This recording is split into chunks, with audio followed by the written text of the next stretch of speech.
جدھر سارا زمانہ چلے گا ادھر چلو گے؟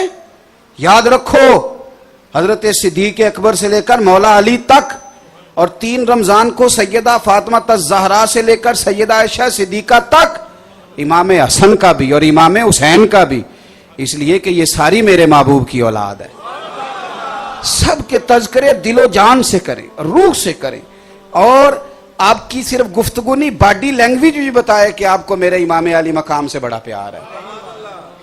دوسری بات، میرے حضرت صاحب رحمۃ اللہ تعالی علیہ نا، ہمارے بریلی شریف میں ہندوستان میں شملے والی پگڑی باندھی جاتی ہے۔ اس کی دلیل وہ بزرگ یہ دیتے کہ وہاں سکھ بھی پگڑی باندھتا ہے، ہمارے ہاں اس کی ضرورت نہیں کیونکہ یہاں مسلمان ہی اکثریت میں، تو سکھ بھی پگڑی باندھتا تھا۔ تو وہاں کے بزرگوں نے نا امتیاز کرنے کے لیے، یہ شملہ اوپر رکھنا شروع کر دیا تاکہ پتہ چلے کہ یہ والی پگڑی مسلمانوں کی ہے۔ میری بات کی سمجھ آئی آپ حضرات کو؟ اب شملے والی پگڑی کوئی بھی دیکھ لینا وہاں شملے والی دستار، تو وہ خود بخود پوچھ لیتا ہے کہ آپ بریلی شریف سے ہیں یا ان کے متعلقین میں سے ہیں۔ کچھ فکرے، کچھ جملے ایسے ہوتے ہیں کہ جو، میرا ایک دوست ہے میرے ساتھ ہوتے ہیں، وہ ایک صاحب کے ساتھ وہ کلام کر رہے تھے، ان سے کلام کرتے کرتے انہوں نے 1-2 جملے بولے، تو میں سن رہا تھا، دور تھا، میں سن رہا تھا ان کی بات، مجھے پوری سمجھ آ رہی، تو ان سے کہنے لگے تسی پیر صاحب نال رہندے ہو؟ انہیں کہتے ان کیویں پتہ لگ گیا؟ کہندے انج دی گفتگو کر دینے۔ یہ نا 2-4 فکرے 5 کوئی بزرگ کہتا ہے نا ماشاءاللہ الحمدللہ جزا، کوئی بھی لفظ ایسے، تو جو دائیں بائیں رہنے والے لوگ ہوتے ہیں وہ باتوں کو سمجھ جاتے ہیں۔ ہمیں ہے اہل بیت نبوت سے پیار، ہماری ہے غلامی۔ دیکھو ان کا کوئی تو رنگ ہونا چاہیے ہمارے اوپر، کوئی تو پوچھے نا کہ آپ علی والے، آپ حسن والے، آپ حسین والے۔ میرے بھائی اچھی طرح سمجھ لینا، اہل بیت نبوت کی زندگی میں کچھ چیزیں خاصیت کے ساتھ ہیں اور بالخصوص ہیں۔ ان میں پہلی چیز فقر ہے۔ میرے نبی پاک علیہ الصلوۃ والسلام نے فرمایا میری شہزادی تو جنت کی مالکہ ہے، جنتی عورتوں کی سردار ہے۔ حضرت فاطمہ ایک دفعہ التجا کرتی تھی تو جنت کے میوے آ جایا کرتے تھے، لیکن آپ کو پتہ ہے کہ میرے نبی پاک صلی اللہ علیہ وسلم نے اپنی اولاد کے لیے اللہ سے فقر مانگ کے لیا ہے۔ حضور نے دعا مانگی، اے اللہ میرے گھر والوں کو نا بقدر ضرورت روزی دینا، اور ایک حدیث کے لفظ یہ ہیں کہ اے اللہ ایک وقت روٹی دینا، ایک وقت کا فاقہ دینا۔ فاقہ اہل بیت کی پسند ہے، فقیری انہوں نے اللہ سے مانگ کے لی ہے۔ سادہ کھانا، اور یارو دیکھو گھر میں لیپا پوتی کرنا، چکی چلانا، آٹا گوندنا، بچوں کو پالنا، چرخہ چلانا، یہ سارے طریقے سیدہ فاطمہ الزہرا کے ہیں رضی اللہ تعالیٰ عنہ، یہ سارے طریقے حضرت فاطمہ کے۔ اب تو خیر شہزادیوں کا کوئی حساب ہی نہیں، ہر باپ کی بیٹی شہزادی ہوتی ہے، ہونی بھی چاہیے، لیکن ذرا سی بات پہ لوگ دکھتے ہیں، کہتے ہیں دیکھو جی بچی کو کام بڑا کرنا پڑتا ہے۔ اور میرے بھائی یاد رکھو، سادہ کھانا، سادہ گھر، کچا مکان، گھر کے سارے کام کاج، یہ اہل بیت نبوت کا طریقہ ہے۔ اور پڑھو بخاری شریف، سیدہ فاطمہ الزہرا رضی اللہ تعالیٰ عنہ حاضر بارگاہ ہوئی، یا رسول اللہ صلی اللہ علیہ وسلم کام کر کر کے ہاتھوں پہ چھالے پڑ گئے، بتاؤ مجھے اتنا غریب ہے کوئی اس مجمع میں جس کی بیٹی اتنا کام کرے کہ چھالے پڑ جائیں؟ پھر بھی سارے دکھی ہیں، پھر بھی تعویذ لیتے پھرتے ہیں کہ بیٹی بڑی تکلیف میں، چھالے پڑ گئے یا رسول اللہ یہ۔ اور حضرت فاطمہ کو مولا علی نے کہا فاطمہ اب تیری مشقت دیکھی نہیں جاتی، حضور کی بارگاہ میں غلام آئے ہیں، کہ غلام ملے تو تیرا کام میں ہاتھ بٹائے گا۔ ہم باتیں پڑھتے سنتے ہو، کبھی غور کرو کہ یہ پہلو ہمارے لیے کیا چھوڑتی ہیں۔ سیدہ پاک نے چھالے دکھائے، میرے کریم محبوب علیہ السلام نے کیا فرمایا؟ فرمایا فاطمہ 33 بار سبحان اللہ پڑھا کر، اور 33 بار الحمدللہ پڑھا کر، اور 34 بار اللہ اکبر پڑھا کر۔ جب بھی تو یہ تسبیح ختم کرے گی رب تجھے غلام آزاد کرنے کا ثواب عطا فرمائے گا۔ گویا حضور نے کہہ دیا کہ چکی آپ نے خود ہی پیسنی ہے، آٹا خود ہی گوندنا ہے، گھر کے سارے کام۔ یہاں تو عورتیں کچھ بھی نہیں کرتی، پھر بھی شام کو 4 گولیاں منگوا لیتی ہیں، کوئی کام بھی نہیں، پھر بھی 4 گولیاں۔ اور امام حسن کیا فرماتے ہیں خدا را خالی اہل بیت نبوت نے ہمیں یکم محرم سے 30 محرم تک کا یام منانے کو نہیں دیے، انہوں نے پورا اسوہ ہمیں دیا ہے، پورا بہترین دستور حیات دیا ہے۔ اگر گھر بنانا ہے، چلانا ہے اور بسانا ہے اور آباد کرنا ہے تو اہل بیت نبوت کا گھر دیکھو، رسول کریم صلی اللہ علیہ وسلم کی ازواج کے مکانات اور ان کے گھر دیکھو۔ میرے نبی پاک صلی اللہ تعالی علیہ وآلہ وسلم کی شہزادی سارا دن کام کرتی، سارا دن محنت کرتی، مزدوری کرتی۔ امام حسن کہتے ہیں کائنات سو جاتی اور میری ماں فاطمہ مصلی بچھا لیتی۔ سارا دن کام کیا، سارا دن ڈیوٹی کی، سارا دن مشقت، دنیا سو گئی اور سیدہ نے مصلی بچھا لیا۔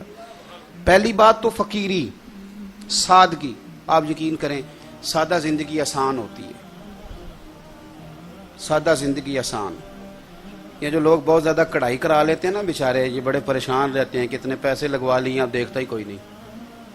اور جس بیچارے نے پچھلے سال کا نا یہ بڑی سادہ زندگی، بڑی آسان۔ میری اماں جی نے نا مجھے کروشیے کا سویٹر بنا کے دیا تھا، پھر وہ میں نے کہا چھوٹا ہو گیا، حالانکہ وہ چھوٹا نہیں ہوا تھا، میں بڑا ہو گیا تھا۔ پھر میرا چھوٹا بھائی پہنتا رہا، پھر ہمارا ایک بھانجا ہے وہ اسے پہنتا رہا۔ سادہ زندگی تھی نا، آسان ہوتی ہے۔ اب تو آپ یقین کریں کہ کپڑے کبھی پرانے نہیں ہوتے، ڈیزائن بدل جاتے ہیں، ڈیزائن تبدیل ہو جاتا ہے۔ تو اب کون رہ گیا ہے جو جوتے کو پیبند لگائے گا، کپڑوں کو پیبند لگائے گا؟ مولا علی شیر خدا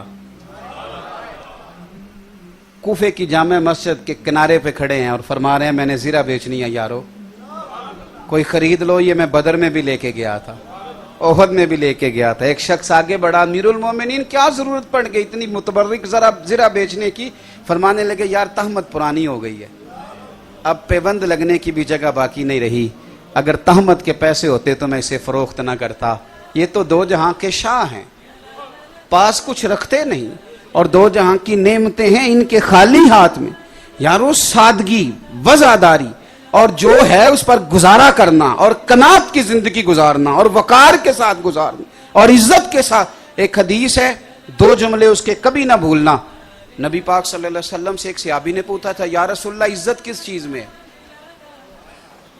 تو حضور نے فرمایا جو رب نے دیا ہے اس پہ راضی ہو جا، اللہ عزت عطا کر دے گا۔ یا رسول اللہ ذلت کیا ہے؟ فرمایا زندگی میں لالچ نہ کرنا، ذلیل ہو جائے گا۔ قناعت میں عزت ہے، لالچ میں ذلت ہے۔ تو اہل بیت نبوت نے اپنی زندگیاں سادگی سے گزاری۔ تیسری بات، عبادت کے ساتھ دلچسپی۔ ہمارے ہاں جب بھی کوئی نقیب یا میری طرح کا خطیب کھڑا ہوتا ہے تو وہ کہتا ہے بس کربلا آئے گی تو ہم امام حسین کے جانشین بنیں گے۔ تو میں کہا کرتا ہوں وہ تو جب آئے گی تب بننا نا۔ امام حسن اور حسین دونوں روزانہ 100 رکعت نماز نفل ادا کیا کرتے، کتابیں جتنی آپ کہیں گے میں پیش کر دوں گا۔ 100 نفل پڑھنا علاوہ حضرت عبداللہ ابن زبیر فرماتے ہیں میری جب بھی حسین ابن علی سے ملاقات ہوتی انہوں نے نفلی روزہ رکھا ہوا ہوتا، وہ روزے سے ہوتے۔ 25 حج کیے دونوں بھائیوں نے مدینہ شریف سے پیدل مکے جا کے، سواریاں موجود ہوتی تھیں، سواریاں موجود ہوتی تھیں۔ امام حسن ایک سال بیمار تھے تو امام حسین کہنے لگے بھائی جان اس سال سواری پہ نہ چلے جائیں، تو کہا نہیں حسین، جب کوئی بندہ اپنے آقا کی بارگاہ میں جاتا ہے تو سوار ہو کے نہیں جاتا، میں رب کی بارگاہ میں حاضری دینے جا رہا ہوں۔ تو یہ میرے بھائی یہ والا تو کام آپ شروع کریں، قرآن پاک سے ان کی دلچسپیاں، عبادات کے ساتھ ان کا مزاج، مصلح کے ساتھ ان کی وابستگی۔ آپ ہمیں گپ شپ کے لیے بٹھا لیں سارا دن ساری رات اور تسبیح دیں کہ زیادہ نہیں 500 بار درود شریف پڑھنا، یا کام یاد آ جاتا یا نیند آ جاتی۔ بھائی اہل بیت نبوت کا جو خاص وصف ہے سنو، 9-10 محرم کی درمیانی رات عمر بن سعد آیا اور اس نے آ کے کہا کہ حسین دو ہی باتیں ہیں، یا آپ بیعت کریں یا جنگ کے لیے تیار ہو جائیں۔ امام علی مقام فرمانے لگے کوئی تیسری بات؟ اس نے کہا کوئی نہیں۔ آپ فرمانے لگے تو جا مجھے ایک رات کی مہلت دے، صبح بات کریں گے۔ عمر ابن سعد چلا گیا۔ حضرت عباس رضی اللہ تعالیٰ عنہ حاضر بارگاہ ہوئے اور عرض کرنے لگے حضور آپ نے یہ مہلت کیوں لی؟ یہ دنیا دار سے لوگ ہیں، یہ سوچیں گے پتہ نہیں حسین کو تیسری رائے کی طرف بڑھ رہے ہیں۔ فیصلہ تو جو آپ نے سویرے کرنا ہے وہی آپ نے ابھی کرنا ہے. مجھے پتا ہے بیعت آپ نے کرنی نہیں، ہونی تو جنگ ہے، تو آپ ابھی اس کو کہتے کہ سویرے جنگ کرنی ہے. تو امام حسین فرمانے لگے عباس تیرا کیا خیال ہے، میں نے رات سوچنے کے لیے مانگی ہے. حضور پھر کس لیے مانگی ہے؟ تو آپ فرمانے لگے اس لیے مانگی ہے کہ رات 1 بج گئی ہے، حسین ذرا رج رج کے اپنے رب کو سجدے تو کر لے. والذین یبیتون لربہم سجدا وقیاما.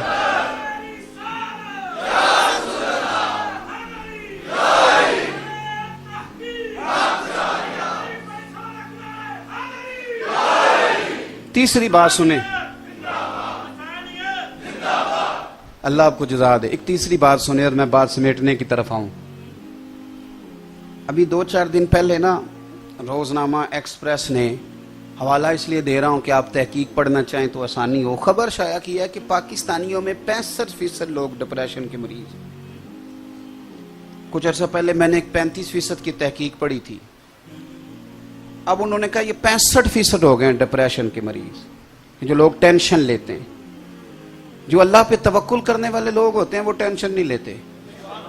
انہیں پتا ہوتا ہے کہ رزق بھی اس کے ہاتھ ہے، غربت بھی اس کی حکمت ہے، عزت بھی وہی دیتا ہے اور پھر ذلت بھی اس کی حکمت کے تقاضے پر وہ ہر مومن جو ہوتا ہے وہ اس پر یقین رہا. ہمارے ہاں 65% لوگ ہو گئے ڈپریشن والے. چھوٹی چھوٹی باتوں کی ٹینشن، چھوٹی چھوٹی باتوں کا ڈپریشن، چھوٹی چھوٹی باتوں پر لوگ پریشان ہو جاتے ہیں. صبر، تحمل، حوصلہ.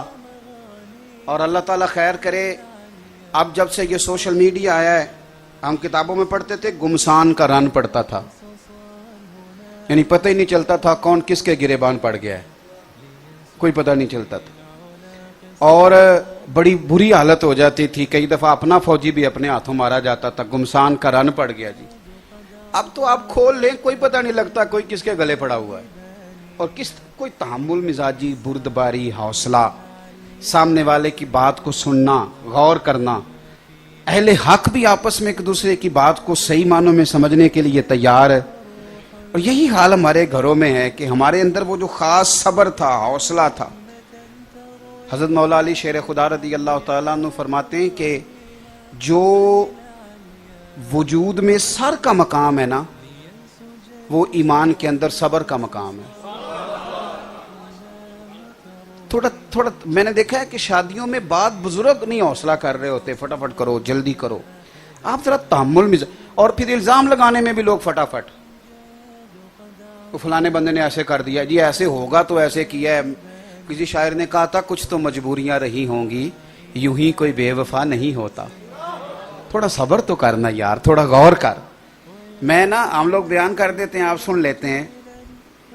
کسی بہن کو اس کے بھائی کی کٹی ہوئی انگلی بھیجی جائے نا، پھر غور کرنا میری بات پہ. بہن کو بھائی کی کٹی ہوئی تو شاید وہ ساری زندگی بہن سو نہ سکے.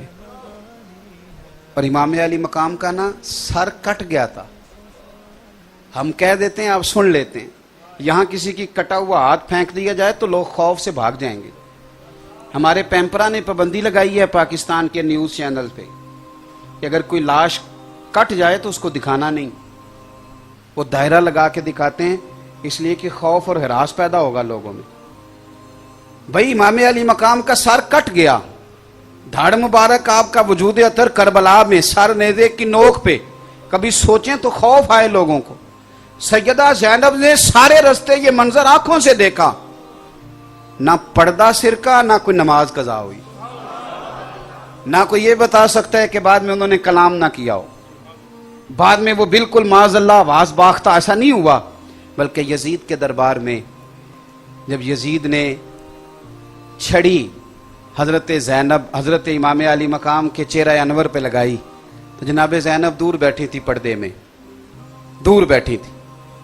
تو وہاں سے بولی، اٹھی. اور اس طرح نہیں جس طرح ہماری عورتیں اٹھتی ہیں تو پہلے رونا دھونا شروع کر دیتی ہیں، بات کی سمجھ ہی نہیں آتی. وہاں سے اٹھی اور اٹھ کے پہلے اللہ کی حمد کی، پھر نانا مصطفیٰ پہ درود و سلام پڑھا، اور پھر ان اللہ مع الصابرین کی آیت پڑھی. اور جب وہ بول رہی تھی تو ان کے یہ جو سچ ہوتا ہے نا، اس کے اندر اپنی ایک طاقت ہوتی ہے. یہ جو حق ہوتا ہے نا، اس میں ایک اپنی گرمی ہوتی ہے. بول رہی تھی تو لب و لہجے کے اندر اتنا دبدبا اور تنتنا تھا کہ ایک شخص، ایک صحابی وہاں بیٹھے تھے، کچھ نے تابعی کا، کچھ نے صحابی کا، انہوں نے مولا علی کے پیچھے بڑے جمعے پڑے تھے وہ نابینا۔ جب سیدہ زینب بولی تو وہ ساتھ والے کا گھٹنا ہلا کے کہنے لگے علی آ گئے دربار میں، لہجے میں اثر گھول رہے ہوں جیسے، اور جبریل امی بول رہے ہوں جیسے، دربار دمشق میں سیدہ زینب کا خطاب منبر پہ علی بول رہے ہوں جیسے۔ حضرت زینب بولی، فرمانے لگی یزید ان لوگوں سے پوچھ لے، ان کی تلواریں تیرے ساتھ ہیں پر دل میرے حسین کے ساتھ۔ اور فرمایا وقت بدلنے دے، حالات تبدیل ہونے، ایک وقت آئے گا ذکر تیرا بھی ہوگا لیکن تو شر کی علامت بن جائے گا، اور ذکر میرے حسین کا بھی ہوگا، اور خطیب خطبوں میں بھی درود پڑھا کریں گے۔ ایک تو ان سے پیار کریں، دوسری میری گزارش میں نے آپ کی خدمت میں عرض کی کہ کبھی بھولے سے بھی بے ادبی نہ کریں، اور میں نے مثال دے کے عرض کیا کہ آپ کبھی جوتے لے کے مسجد میں بھولے سے بھی آئے تو یہ بھولے سے بھی کبھی ان لوگوں کے بارے میں کوئی ایسا جملہ سے آبا ہو یا اہل بیت ہو، خدا رہا، اس کو سمجھیں۔ اور تیسری گزارش یہ کی کہ اپنے آپ کو سادہ کریں، آپ تک رسائی بھی آسان ہو، آپ کی بات بھی آسان ہو، اور آپ زمین پہ بیٹھے لوگوں کو مل جائیں۔ یہ دعوے چھوڑ دیں کہ میں تو ہواؤں فضاؤں میں رہتا ہوں۔ آپ زمین پہ بستے ہیں تو زمین والوں کے ساتھ رہیں، سادہ غذا کھائیں، سادہ مکان پسند کریں، سادے کپڑے کو ترجیح دیں۔ اور تیسری بات میں نے آپ کی خدمت میں یہ عرض کی کہ اپنی زندگی کو حوصلے کے ساتھ بتائیں۔ اور ایک بات بیچ میں رہ گئی کہ عبادات کا مزاج، شوق، یہ اہل بیت کا طریقہ ہے۔ میری یہ مجبوری تھی کہ مجھے حضرت قبلہ نے حکم دیا، اور اس وقت فرمایا کہ جب میں بہت سارے وعدے پہلے کر چکا تھا تو میری خواہش تو تھی کہ چند منٹ اور بات کرتا، لیکن نفع ہمیں یہ ملا ہے کہ حضرت صاحب بھی آ گئے، تو جو کہ انہی کی سرپرستی میں سارا کچھ ہے، میرا خیال ہے کہ کچھ دیر بیان فرمائیں گے، آخری نشست ہے، صدارتی خطبہ ہی ہو جائے گا، مجھے ذرا ایک جگہ اور حاضر ہونا ہے۔ کہتے ہیں ذکر ہوگا اور دعا ہوگی، میں آپ سے اجازت لوں گا، آپ سب حضرات بیٹھے رہیں گے۔ ابھی تلاوت کے وقت کسی دوست نے نعرہ لگا دیا تھا تو ان کو بھی میں نے تھوڑا سا سختی سے کہہ دیا کہ تلاوت ہو رہی ہے، وہ بھی مجھے معاف فرمائے، لیکن مسئلہ بتانا بھی تو ضروری تھا نا، تلاوت کے موقع پہ نعرہ درست نہیں۔ اللہ آپ کو خوش رکھے۔ آخر دعوانا دے کے حضور آکھن منگتے دی خیر ہووے، دے کے حضور آکھن منگتے دی خیر ہووے، منگتا کبے سخی دے، منگتا کبے سخی دے، بوہے دی خیر ہووے، دے کے حضور آکھن منگتے دی خیر ہووے، دے کے حضور آکھن۔ اور جنت بڑی جگہ لگیا جڑی جگہ تے، جنت بڑی جگہ